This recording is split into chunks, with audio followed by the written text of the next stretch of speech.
ప్రస్తుతం చేవెళ్ళ హాస్పిటల్లో అదే బస్సులో ఏదైతే ఫీర్జాగూడ దగ్గర యాక్సిడెంట్ అయిందో ఆ బస్సు ప్రమాదం నుంచి బయటపడినటువంటి ఒక కళాకారులు ఉన్నారు. ఒకసారి ఆయనతో మాట్లాడదాం. ఎక్కడి నుంచి ఎక్కడికి వెళ్తున్నారండి నేను మీరు? చిట్టంపల్లికి వెళ్ళి చెవెళ్ళకి వస్తున్నాను మేడం. చిట్టంపల్లికి వెళ్ళి చెవెళ్ళకి వస్తున్నా. ఓకే. ఉమ్. ఏ టైంకి మీరు ఎక్కారు? ఏ నేను టైంకి ఇన్సిడెంట్ అయ్యింది? 6:30 తర్వాత ఎక్కినా మేడం. 6:30కి ఎక్కిన. 6:30, 6:35కి ఎక్కిన. నేను ఎక్కిన 10 నిమిషాలకే అది ఇన్సిడెంట్ అయింది మేడం. యాక్సిడెంట్ అయింది మేడం. 10 నిమిషాలకి. 10 నిమిషాలకి ఏమైందో తెలియదు. టిప్పర్ వచ్చి బస్సు గుద్దింది. ఈయన స్పీడ్ ఉన్నాడు, టిప్పర్ స్పీడ్ ఉంది మేడం. బస్కి ఆపోజిట్ వేలో వచ్చిందండి. ఆపోజిట్ స్టేట్ వచ్చింది మేడం. స్టేట్ ఇట్లా బస్సు ఉంటే ఇక టిప్పర్ స్టేట్ వచ్చింది. బస్ మీద రైట్ వచ్చింది. బస్ మీదకి వచ్చేసింది డైరెక్ట్. బస్ మీదకి ఎక్కేసి. బస్ మీదకి వచ్చేసింది. మేము భయపడడం బాగా. చెవులు పడలేవు.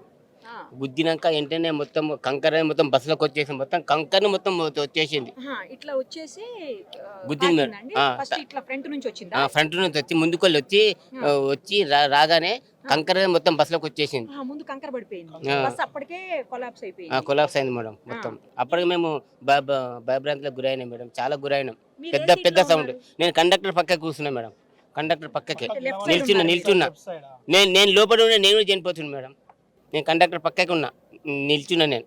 సీట్లు లేక ఫుల్ ఉన్నారు. సీట్లు లేదు. సీట్లు లేవు అసలు. ఓవర్లోడ్ ఉంది బస్సు. ఓవర్లోడ్ ఉంది. సీట్లే లేవు అసలు. ఎంత మంది ఉండొచ్చు అండి? 70 ఉంటారు మేడం. 75 పైనే ఉంటారు. 75 దెబ్బలు ఉండాలి మేడం. దెబ్బలు కూడా తగిలాయా? మేడం. ఓకే. ఈ బ్లడ్ అయింది మేడం.